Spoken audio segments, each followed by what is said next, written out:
Hola chicos, les voy a leer el capítulo 11 de nuestro libro Los niños cantores. ¡Qué fuerte!, dijo Ellie apartándose del ordenador y recostándose en la silla. Lo más probable es que esa mujer no reconociera a su propio hijo después de tantos años. Por eso prefirió no responder a la pregunta del periodista.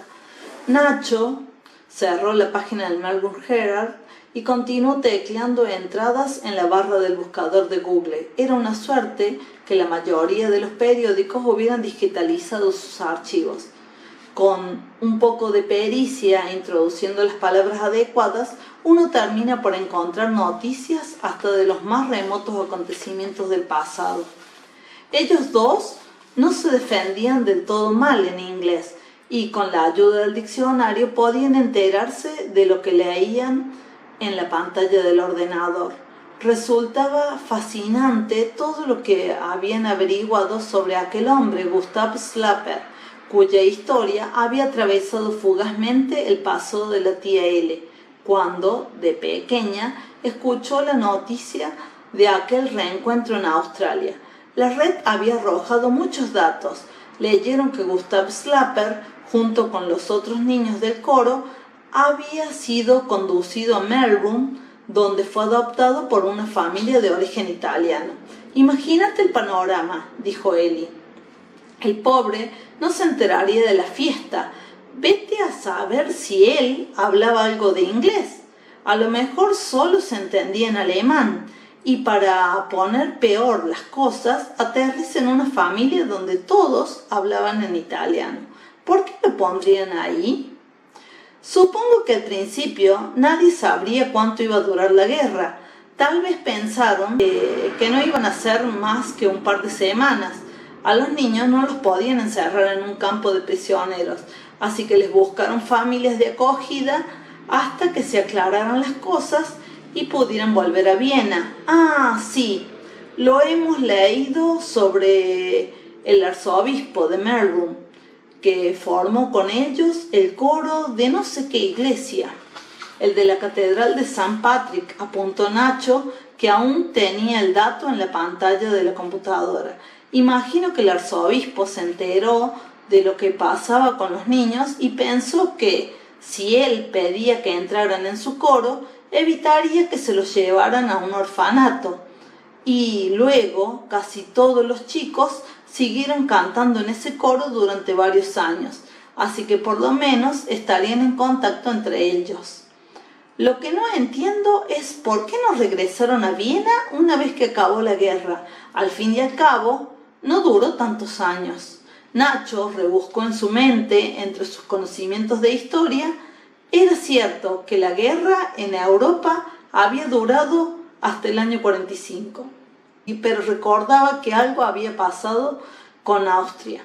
Volvió a teclear un par de palabras en el buscador de Google que le llevó a la Wikipedia.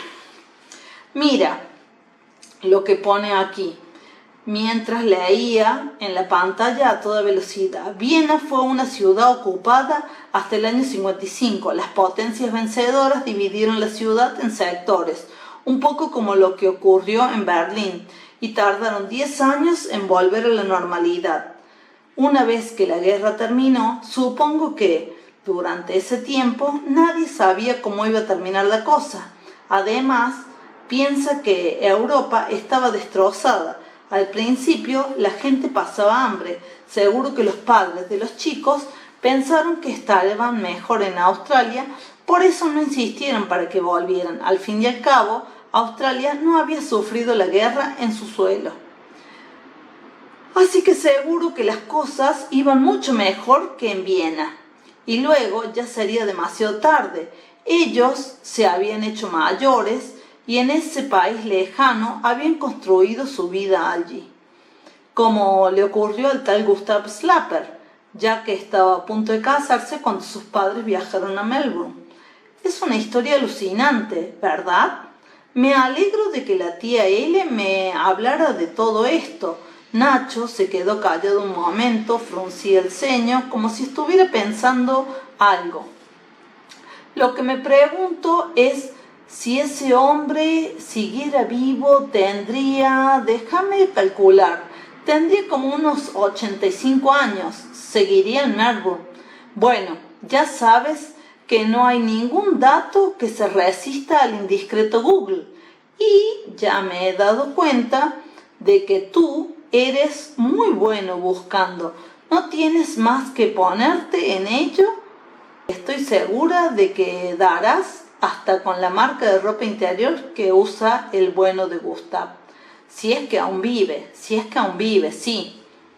Ellie enrolló un mechón de pelo en torno al índice y se quedó pensativa.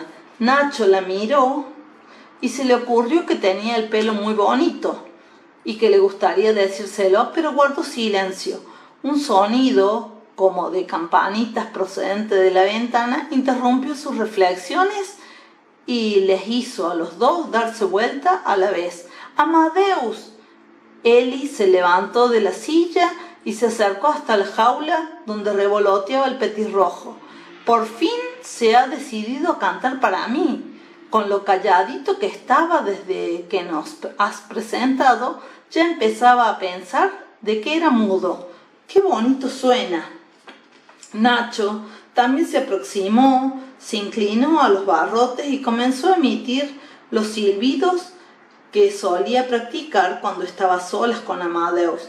Miraba a Ellie por el rabillo del ojo, le daba un poco de vergüenza, pero al mismo tiempo sentía que le gustaba compartir con ella algo tan íntimo. El petirrojo reaccionaba a los silbidos como si de verdad contestara, y parecía que entre los dos se hubiera entablado una especie de diálogo. Ellie asistía boquiabierta al espectáculo. ¿Dónde has aprendido a hacer eso? En clase nadie tiene la menor idea de que tengas este talento, y ni siquiera nos has dicho nunca una palabra sobre Amadeus. Tampoco me ha preguntado nadie, dijo Nacho interrumpiendo los silbidos. Era consciente de que reproducía el mismo reproche que ella le había hecho y también la tía L en la cafetería del auditorio. En el fondo, sabía que no era del todo justo que él devolviera la pelota a los demás de esa forma, pero sentía que necesitaba una especie de escudo que lo protegiera. Vamos a ver, Nacho, dijo Ellie colocando los brazos en jarras sobre la cintura.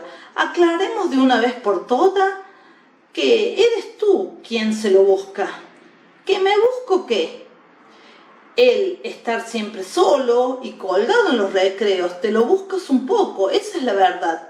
Nacho enfrentó la mirada de Elisa sin pestañear. Notaba la sangre remolinándose en sus mejillas.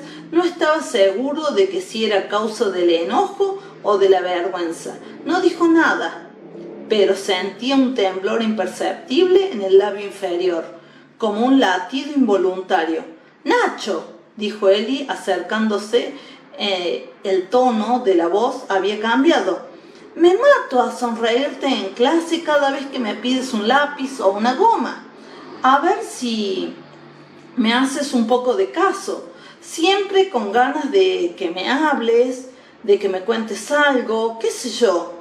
Que te gusta el fútbol, señaló hacia los pósters del Real Madrid que decoraban las paredes, que tienes un petirrojo, que tienes una tía muy simpática con un nombre muy parecido al mío. Pero nada, tú a lo tuyo y sin dirigir la palabra a nadie. Bueno, es que nadie me dirige la palabra a mí. Ella dio una patadita de impaciencia sobre el suelo. ¡Ay, Nacho! Se volvió hacia la jaula y chistó frunciendo los labios, tratando de que Amadeus reaccionara, pero el petirrojo permanecía inmutable sobre su trapecio. ¿Sabes lo que se me ocurre? No esperó su respuesta y siguió hablando. Que te pasa un poco como Amadeus. ¿Qué quieres decir? Que estás tan encerrado como él. El pobre animalito no tiene alternativa. Ese es un mundo. Tú vives encerrado en tu, no sé si llamarlo orgullo o timidez. Es como una jaula.